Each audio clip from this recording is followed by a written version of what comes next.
Why Africa's independence was not successful. Internal factors explained. How Africa's liberation fathers shaped the continent's destiny. Intro. The African Renaissance. Africa's journey to self-rule brought hope and promise, driven by soaring commodity prices, rapid growth, and favorable weather conditions. Many countries had low public debt and impressive foreign reserves, with a vast trove of natural resources.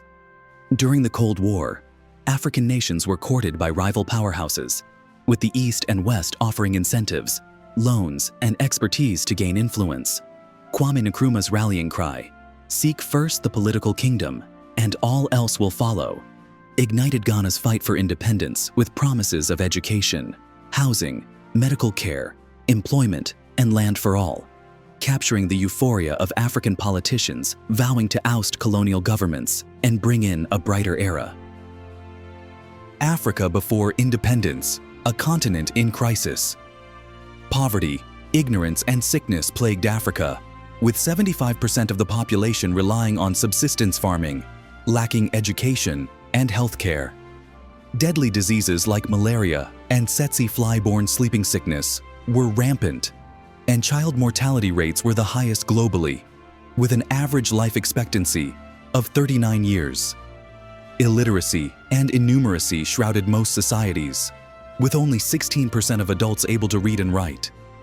The region produced few high school graduates, and university degrees were scarce, with expats dominating top government posts. African economies relied heavily on raw materials like cocoa, coffee, copper, and iron ore, making them vulnerable to global price fluctuations. Economic activity was limited to coastal hubs and isolated mining enclaves, leaving the vast interior largely unexplored. 14 landlocked nations relied on fragile connections to the sea, awaiting discovery and growth. African independence and thirst for industrialization. As the independence era began, African governments sought industrialization to break free from colonial trade shackles. They believed this would reduce reliance on commodity exports and manufactured imports, driving growth. With a weak private sector, government guidance was seen as the key to stimulating growth. Western economists agreed, advocating for a bold leap to escape poverty. The African Fathers' rule, internal forces that led to the nation's failures. From the start, African leaders were fixated on grasping political dominance, unifying their states, and simply clinging to power. For a brief window, the anti-colonial crusade had united them in purpose. In pre-independence elections, Houphouët-Boigny in Côte d'Ivoire, Senghor in Senegal, Modibo Keïta in Mali, Julius Nyerere in Tanganyika, Hastings Banda in Malawi, and others swept to victory.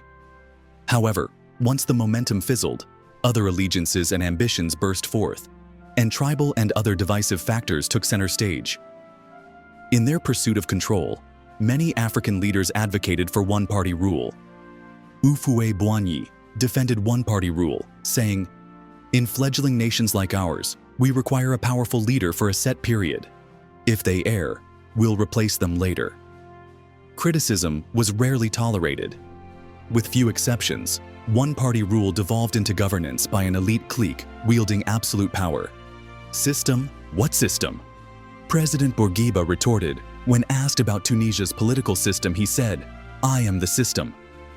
In Egypt, Nasser wielded absolute authority, orchestrating the state's machinery and policy with unyielding resolve. He brooked no dissent, mercilessly suppressing communists and Muslim Brotherhood alike, relying on his omnipresent secret police, the Mukhabarat, to sniff out insurgents. Some Egyptians dubbed him a modern-day pharaoh. In Ghana, Kwame Nkrumah erected a totalitarian regime, cultivating a personality cult of staggering proportions. Daily, the press lionized his intellectual virtuosity, farsightedness, and probity. He assumed grandiose titles and concocted an official ideology dubbed Nkrumahism. His omnipresence became inescapable, his visage emblazoned on coins, banknotes, postage stamps. Framed photographs adorned shops and offices. His birthday was consecrated a public holiday. He wielded emergency powers to imprison detractors and adversaries. Intending to forge Ghana into a modern industrial behemoth, he commissioned projects at a frenetic pace, ignoring cautionary advice. He and his presidential office commandeered control of matters such as higher education, foreign trade, parliamentary business, African affairs, and internal security. He was deemed infallible. In the words of an official portrait published in 1961, Kwame Nkrumah is our father, our teacher, our brother, our friend, indeed our very lives, for without him we would no doubt have existed, but we would not have lived. In Malawi, Hastings Banda's iron-fisted grasp extended not just over the government and economy, but even over the moral fabric of the population's daily existence. His stringent, austere code of conduct became the nation's guiding principle. Men were prohibited from sporting lengthy locks, women forbidden from donning brief skirts or trousers. "Everything is my business," he once said. "Everything, anything I say is law. Literally, law. It is a fact in this country." He also declared in 1965 that, "If, to maintain the political stability and efficient administration, I have to detain 10,000 or 100,000, I will do it." His autocratic rule was sometimes likened to that of one of the ancient Maravi monarchs, complete with divine right and absolute authority. In Congo's parliament in Leopoldville, its very first legislative act was to inflate the annual salary of parliamentary deputies fivefold. Government budgets soon became saturated with the enormous cost of stipends, benefits, and presidential expenditures. Independence also handed the elite control of land ownership, credit, taxation, marketing boards, public investment, import requirements, and negotiations with private capital, all providing further scope for self-aggrandizement. In Ghana, Nkrumah's ministers were well known for pushing through contracts with foreign corporations for a 10% commission. It was the order of the day, one of Nkrumah's officials recalled. In Nigeria, politicians once in office plundered public funds, amassing fortunes large enough to pay for bribes to win the next election. You bribe to get your child into school. You pay to secure your job and also continue to pay in some cases to retain it. You pay 10% of any contract you obtained. You dash or bribe the tax officer to avoid paying taxes. You pay a hospital doctor or nurse to get proper attention. You pay the policeman to evade arrest. In the vibrant city of Abidjan, the elite indulged in extravagant lifestyles, flaunting their opulence with grand mansions, sleek luxury cars, and extravagant parties, earning them the nickname Platinum Life. Krobo Eduse, a Ghanaian notorious official who in 1961 spoke openly about amassing wealth, took the cake when his wife commissioned a bespoke gold-plated bed from a prestigious London store. He later proudly showcased his lavish possessions, including 14 majestic homes, a luxurious beachside villa, a posh London flat, a fleet of high-end cars, and 6 plush bank accounts.